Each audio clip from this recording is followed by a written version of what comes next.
तर आजच्या लेक्चरमध्ये आपण शिकणार आहे की सेट जो आहे त्याला आपण लोकांना दाखवायचं कसं, रिप्रेझेंट कसं करायचं, सांगायचं कसं की हाच सेट आहे. ठीक आहे. तर सेटला रिप्रेझेंट करायचे ॲक्च्युली तीन डिफरंट प्रकार आहे. बघा, तीन डिफरंट प्रकारे सेटला रिप्रेझेंट करायचे आपल्यासाठी. पहिला आपल्याकडे आहे त्याला आपण म्हणतो रोस्टर फॉर्म. ठीक आहे. तुम्ही याला लिसनिंग फॉर्म पण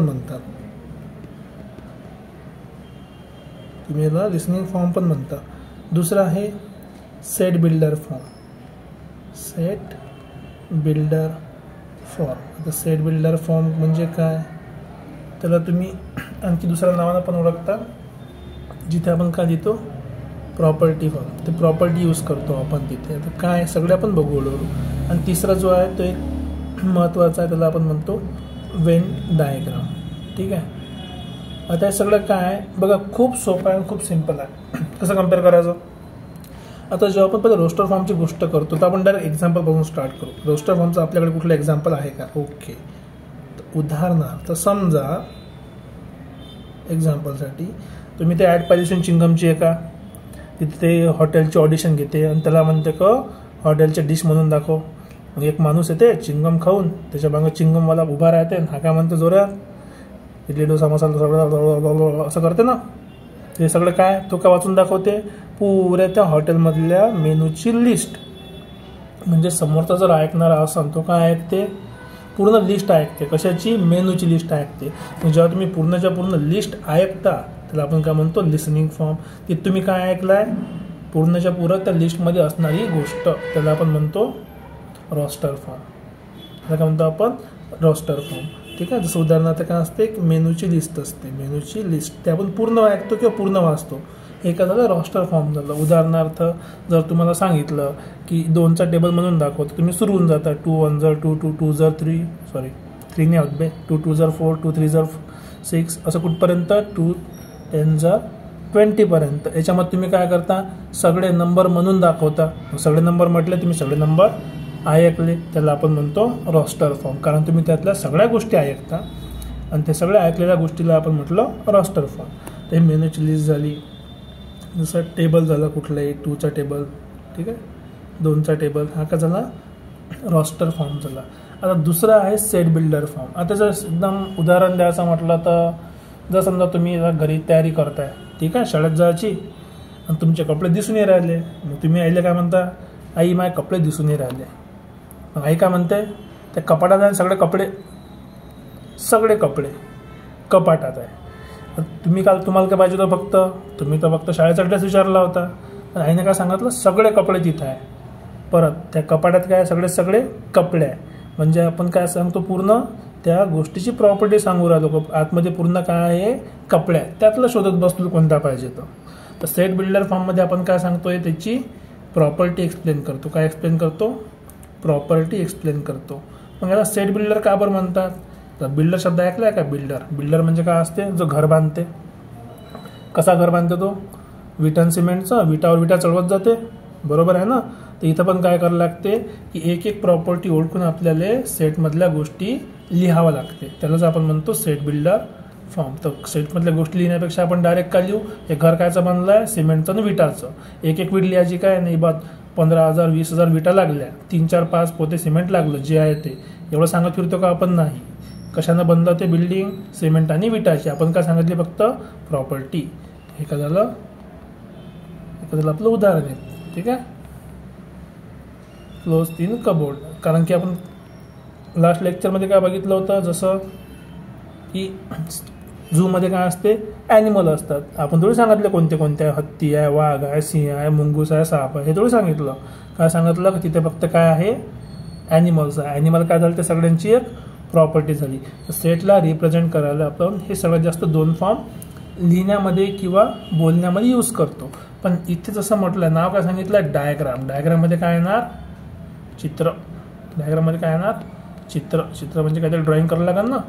इथे काय करतो आपण, त्या सेटची काय काढतो, ड्रॉइंग. आता सेटची ड्रॉइंग म्हणजे काय करायला लागेल, असं थोडी आहे का झूचं तुम्हाला म्हटलं का झूचा सेट लिहा, तर बसले हत्ती सिंह वाघ काढत, एवढं काढत बसलं तर झालं, सेटच बनायचं नाही. कोणाचं ड्रॉइंग खराब असेल तर विचारूच नका मग, है ना. कधी हत्तीचा जिराफ झाला आणि जिराफचा हत्ती झाला माहीतच पडणार नाही. म्हणून वेन डायग्राममध्ये आपण चित्र तर काढतो, पण चित्र कशाचं काढणार आहे? फक्त सेटचं काढणार. तर सेटचं चित्र कसं काढायचं ते आपण पुढे बघणार आहे. तर रिप्रेझेंटेशन ऑफ सेटमध्ये काय असते? 3 प्रकार आहे: roster form, set builder form आणि वेन डायग्राम. तर रोस्टर फॉर्ममध्ये आपण काय करतो? लिस्ट वाचतो पूर्ण किंवा पूर्ण नंबर वाचतो. सेट बिल्डर फॉर्ममध्ये काय आपण सांगतो? त्याची फक्त प्रॉपर्टी सांगतो. आणि वेन डायग्राममध्ये काय सांगतो? त्याची ड्रॉइंग काढतो. आता जर आपण कुठलाही एक सेट लिहिला, समजा एक सेट असला, कुठलाही आपला एक सेट असेल, सेटमध्ये ज्या काही ऑब्जेक्ट असते किंवा ज्या काही गोष्टी असतात, so objects in a set is called element. त्याला आपण काय म्हणतो? एलिमेंट. त्या सेटच्या आतमध्ये म्हणून त्याला काय म्हणणार आपण? एलिमेंट. ठीक आहे, स्टँडर्ड वर्ड आहे एलिमेंट. जेव्हा कोणी सेटच्या आतमध्ये काय असेल त्याला आपण काय म्हणतो? एलिमेंट. आता उदाहरणार्थ समजा मला 1 पासून 10 पर्यंत नंबर लिहायचे आहे. ठीक आहे, आता मी नंबर लिहिणं सुरू केले. 1 2 3 4 5 6 7 8 9 आणि 10. ठीक आहे, 0 पासून घ्यायचे, 0 पासून घेऊ शकतो. 0 पासून 10 पर्यंत सगळे नंबर लिहिले. आता मला याचा काय बनवायचा आहे? सेट. सेट बनवायसाठी ज्या महत्त्वाच्या गोष्टी आहेत त्या एकदम सिंपल आहे. सेट बनवणं म्हणजे कपाटात गोष्टी ठेवणं. कपाटाला काय असते? दरवाजे. इथून इथपर्यंत माझा सेट आहे. मग याला आपण काय देऊ? आपण 2 दरवाजे, एक लेफ्ट हँड साईडला कर्ली ब्रॅकेट, एक राईट हँड साईडला कर्ली ब्रॅकेट. हे कर्ली ब्रॅकेट काय सांगते? का हा माझा काय आहे? सेट आहे. हा सेट कसा आहे? 0 1 2 3 4 5 6 7 8 9 10चा काय? सेट. मग सेट असेल तर कपाट सांगायला लागलं काय येतं? कपड्याचं दुकान असेल तर कपड्याचं कपाट असेल. ठीक आहे, नूडल्सचं दुकान असेल नूडल्सचं कपाट असेल. तर कपाट पण कशाचं आहे तर सांगायला काय असते? सेटचं नाव असते. तर आपण सेटला काय देणार? नाव. हा सेट बरोबर काय आहे? हे नंबर आहे सगळे. सेटच्या आतमध्ये काय असतं? हमेशा जे काही सेटच्या आतमध्ये असतं याला आपण काय म्हणतो? एलिमेंट. आता सांगितलं ना, सेटच्या आतमध्ये जे असतं आपण काय म्हणतो? एलिमेंट्स. मग आता बघा इथे काय झालं? जर मी म्हटलं की माझ्याकडे सेट ए आहेत, ए मध्ये मी काय लिहिलं आहे? 0 पासून 10 पर्यंत सगळे नंबर. सगळे नंबर लिहिले म्हणजे तुम्ही सगळे नंबर ऐकले.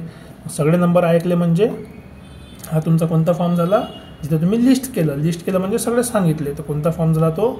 Roster form. तर रोस्टर फॉर्ममध्ये आपण काय करतो? सगळे नंबर सांगतो किंवा लिहितो. सगळे नंबर म्हणजे त्या सेटमध्ये जे असेल ते. नेम हमेशा काय पाहिजे? Name is in capital letter. कुठलंही कॅपिटल लेटर घ्यायचं यात, ते काय झालं? तुमच्या सेटचं नाव झालं. ठीक आहे, सेटच्या आतमध्ये जे काही नंबर असेल त्याला नंबर म्हणा किंवा ऑब्जेक्ट असतात त्याला काय म्हणतो आपण? एलिमेंट्स म्हणतो.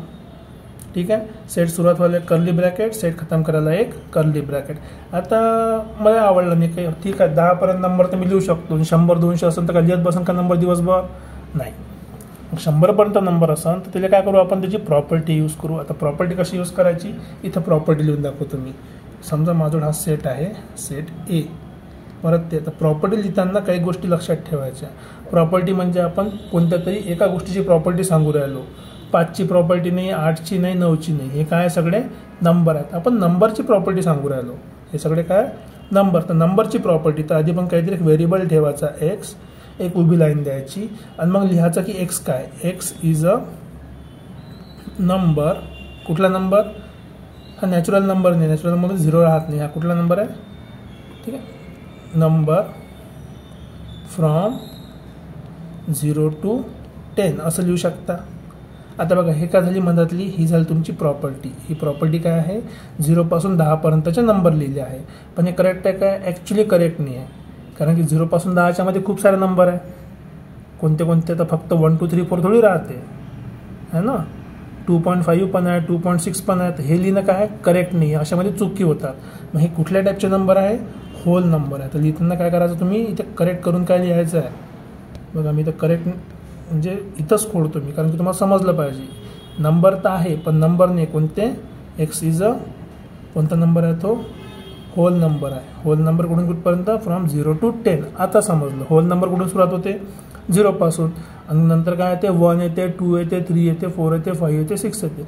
बाकीच्या मधातले येत नाही. याला तुम्ही असं पण लिहू शकता की एक एक्स आहे माझ्याजवळ आणि ते एक्स काय? एक्स इज, किंवा डायरेक्ट लिहू शकता असं एक्स इज, एक मिनिट, डायरेक्ट एक्स कशाच्या मध्ये आहे? 0 पासून 10च्या मध्ये आहे. हा पण तुमचा सेट बरोबर आहे. 0 आणि 10च्या मधातले नंबर सगळे 0 पासून सगळे नंबर. पण खतम झालं का? नाही. परत 0 आणि 10च्या मध्ये किती नंबर आहे? खूप सारे नंबर आहे. मग याच्यासाठी आपण काय कंडिशन द्यायला पाहिजे का आपण कोणते नंबर घेत आहे, फक्त होल नंबर घेत आहे आणि X belongs to whole number. आता हे असं का बरं लिहितोय मी, हे सगळी प्रॉपर्टीज तुम्ही नंबर थेअरीमध्ये किंवा नंबर सिस्टममध्ये मी सांगितलेली तिथे बघू शकता नंतर. तर बघा ही काय झाली प्रॉपर्टी, हा पण तोच सेट आहे, हा पण तोच सेट आहे आणि हा दिलेला पण सेट काय आहे, सेम आहे. तिन्ही सेट कशाच्या बाबतीत आहे, सगळ्या नंबरच्या बाबतीत जे 0 1 2 3 4 5 6 7 8 9 10 आहे. तर आपण रिप्रेझेंट करायला दोन वे यूज केला, एकामध्ये आपण प्रॉपर्टी लिहिल्या, एकामध्ये सगळे नंबर लिहिले. आता सगळ्या ठिकाणी सगळे नंबर लिहिल्या जात नाही म्हणून आपण काय यूज करतो प्रॉपर्टी. म्हणजे जर मला इथून 100पर्यंत नंबर लिहायचे असेल तर मी 100पर्यंत नंबर लिहिणार आहे काय, नाही लिहिणार. मग मी काय करेन, कुठलं तरी नाव डिफाईन करेन सेटचं. तर बी माझा सेट आहे, याच्यामध्ये एक व्हेरिएबल कुठला देऊ शकतो, वाय, आणि काय सांगणार वाय इज अ नंबर.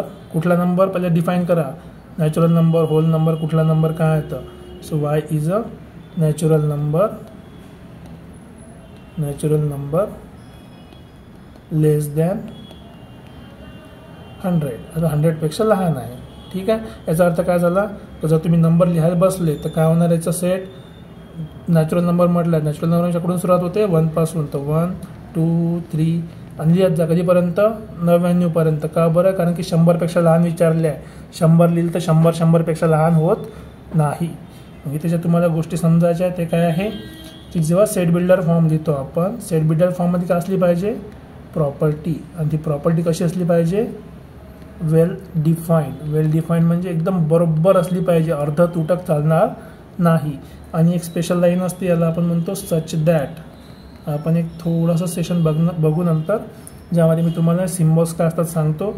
आणि एक काय असते व्हेरिएबल. हा व्हेरिएबल म्हणजे काय, जे बदलत राहते. काय बदलते, पहिले वायची व्हॅल्यू 1 झाली, मग वायची व्हॅल्यू 2 3 असे सगळे वायची व्हॅल्यू जमा करत काय बनला, आपला सेट बनला. कोणता सेट, बी.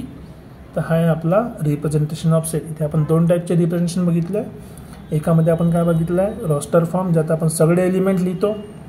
दुसऱ्यामध्ये बघितलं आपण सेट बिल्डर फॉर्म, ज्यात आपण एलिमेंटची फक्त प्रॉपर्टी लिहितो. आणि ते प्रॉपर्टी कशी असली पाहिजे, बरोबर डिफाईन केलेली, अर्धी अधुरी चालणार नाही. याचे काही एक्झाम्पल आपण पुढच्या लेक्चरमध्ये बघू, जे काही स्टँडर्ड सेट्स आहेत.